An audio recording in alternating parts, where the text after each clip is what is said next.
হ্যাঁ, ছোট্ট বন্ধুরা, আজকে আমি আবার সেই আমার 12 মাসে 13 পার্বণ ইউটিউব চ্যানেলে তোমাদের গল্প দাদু এসে গেছি। আজকে আমি তোমাদের একটা তারিণী খুড়োর আর একটা গল্পের নাম গণৎকার তারিণী খুড়ো।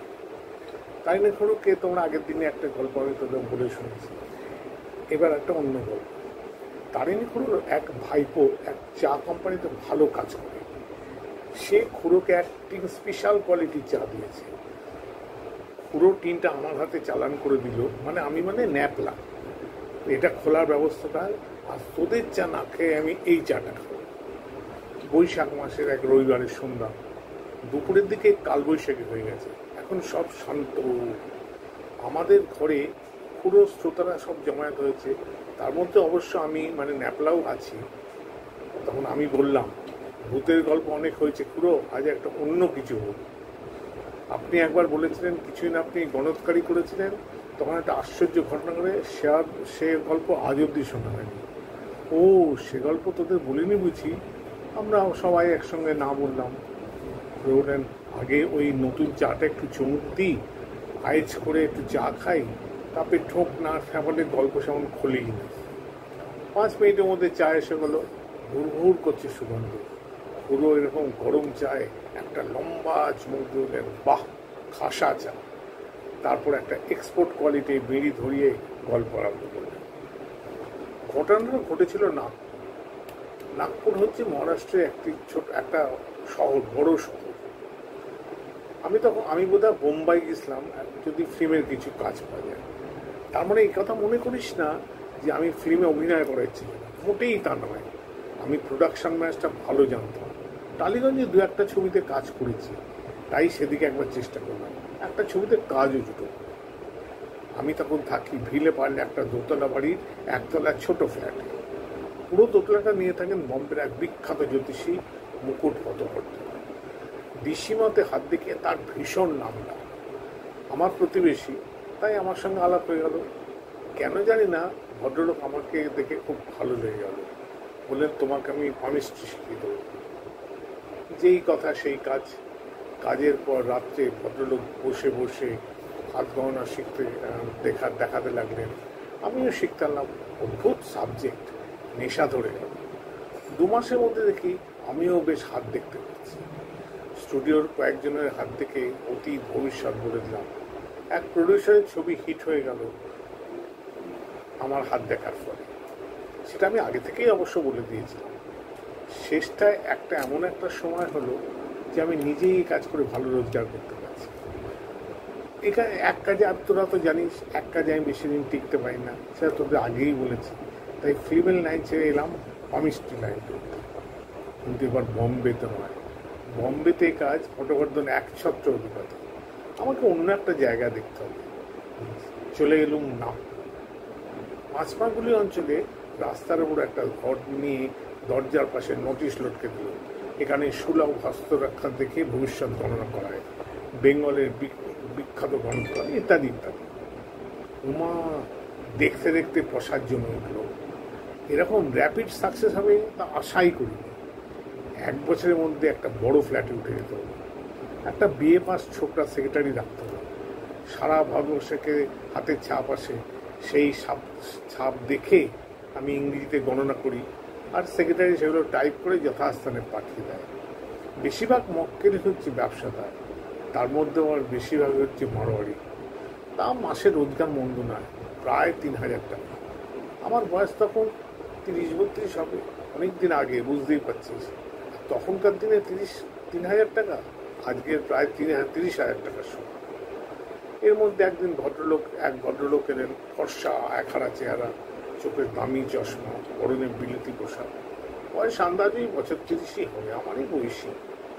তিনি তার হাতটা আমায় দেখে বললেন, আমি শুধু একটা জিনিস জানতে চাই, আমি একটা নতুন চাকরিতে জয়েন করছি, সেই কাজটা ঠিক হচ্ছে না ভুল হচ্ছে?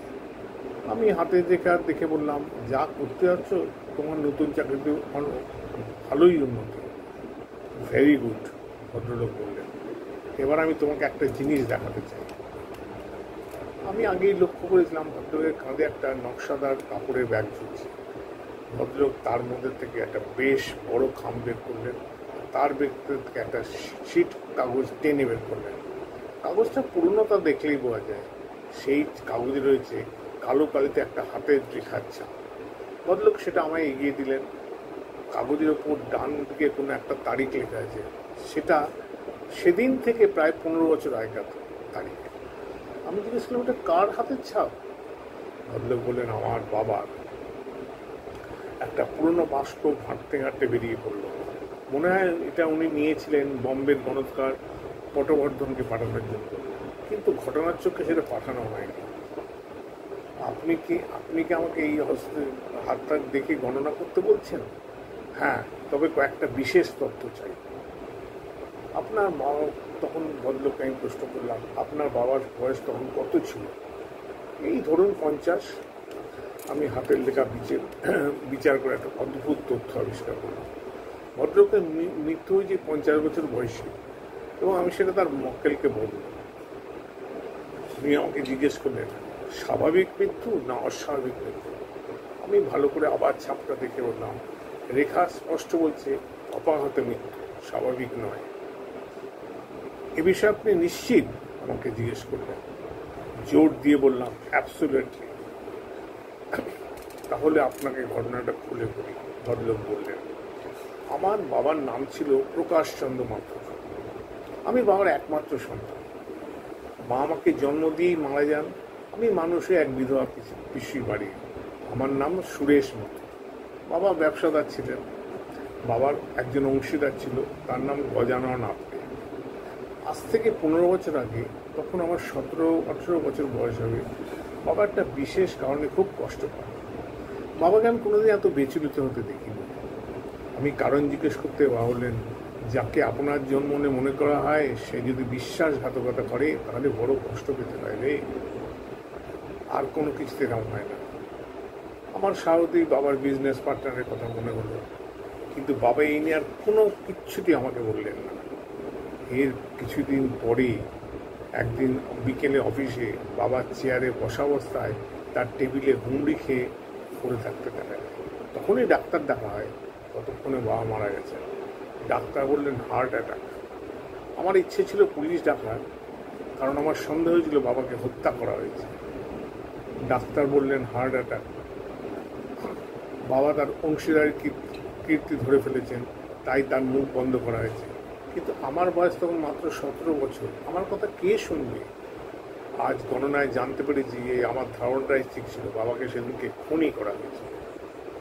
আমি বললাম, যা হোক, যা হবার তা হয়ে গেছে।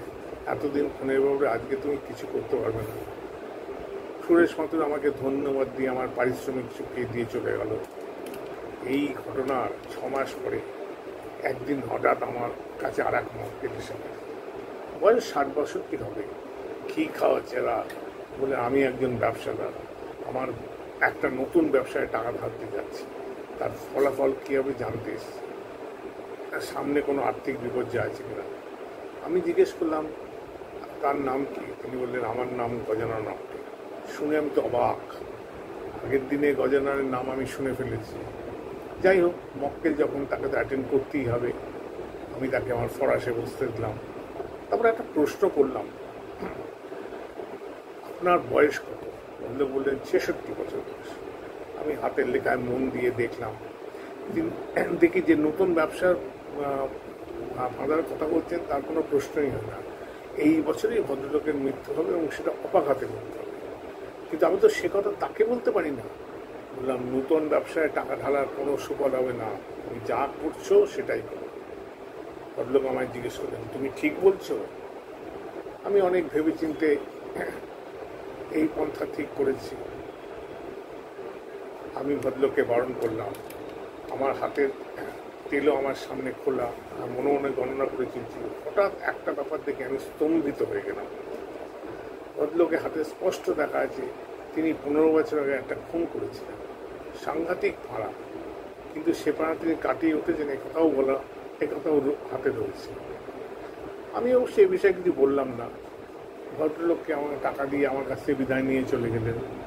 আমি আবার বলে দিলাম যে নোটের ভাষায় টাকা দিলে কোনো ফল হবে না। এর ঠিক 7 দিন পরে সুরেশ মাথুর আবার এসে হাজির। বললাম কী ব্যাপার, আবার তুমি? মাথুরকে বিশেষ উত্তেজিত মনে হচ্ছিল।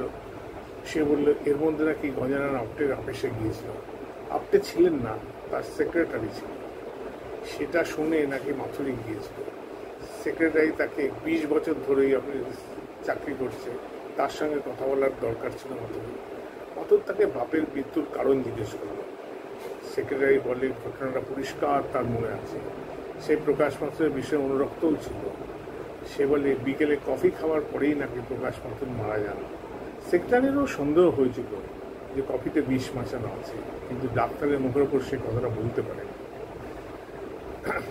আমি তখন মাথুরকে জিজ্ঞেস করলাম, তাহলে তোমার এখন কি মতলব? সুরেশ আমাকে চাপা স্বরে বলল, আমি বাবার মৃত্যুর প্রতিশোধ নেব। সে কি করে? সে যে করেই হোক। আমি যে ইতিমধ্যে গজাননের আপ্টের হাত দেখেছি আর জেনেছি যে তার আয়ু ফুরে এসে, সে বসে তাকে আর কিছু বললাম না। সুরেশ মাথুর প্রতিশোধের সংকল্প নিয়ে আমার অফিস থেকে বেরিয়ে গেল। আমার দক্ষিণাটাও দিয়ে গেল। 3 দিন পরে খবরের কাগজে বেরোলো গজানন আপ্টে খুন হয়েছেন। তিনি ইটোয়ারি রোডে থাকতেন। রোজ সন্ধ্যার পরে সন্ধ্যের অফিসে পরে জুমাতলার পাশে হাঁটতে যেতেন। এই হাঁটা অবস্থায় পেছন থেকে তাকে কোনো ভারী অস্ত্র দিয়ে মাথায় মেরে খুন করেছে।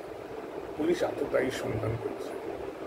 কিন্তু আমি তো সুরেশ মাথুরের হাত দেখেছি। আমি জানি তার এখন কোনো ফাঁড়া আছে, কিন্তু সে খারাপ কাটিয়ে উঠবে। শেষ পর্যন্ত হলেও তাই। পুলিশ তো খুনিকে ধরতে পারলো না। গজানন আপ্টে আনসলভড ক্রাইমের পর্যায়ে ফেলে দেওয়া হলো। কেন তারা কোনো কেনা করে উঠতে পারেনি? সুরেশ মাথুর যে শুধু তা পার পেল তাই নয়, আমি জানি 82 বছর আগে তার মৃত্যু নেই। সে মৃত্যু স্বাভাবিক হতো, অন্তত তার হাতে রেখা তাই হলো। এইটা হলো গজানন সুরেশ মাথুরের গল্প। তার কিভাবে সে তার বাবার মৃত্যুর প্রতিশোধ নিয়েছিল। এই গল্পের সাক্ষী একমাত্র আমি, মানে তারই মৃত্যু। সেটাই সে আজকে তাদের বলল। তাহলে বন্ধুরা, আজকের মতন এই গল্পটা আমি তোমাদের শোনালাম। আবার পরে অন্যদিন অন্য গল্প নিয়ে আসবো। তোমরা আমার এই গল্প যদি ভালো লেগে থাকে লাইক দিও এবং আমার ইউটিউবের দিকে নজর রেখো। টাটা।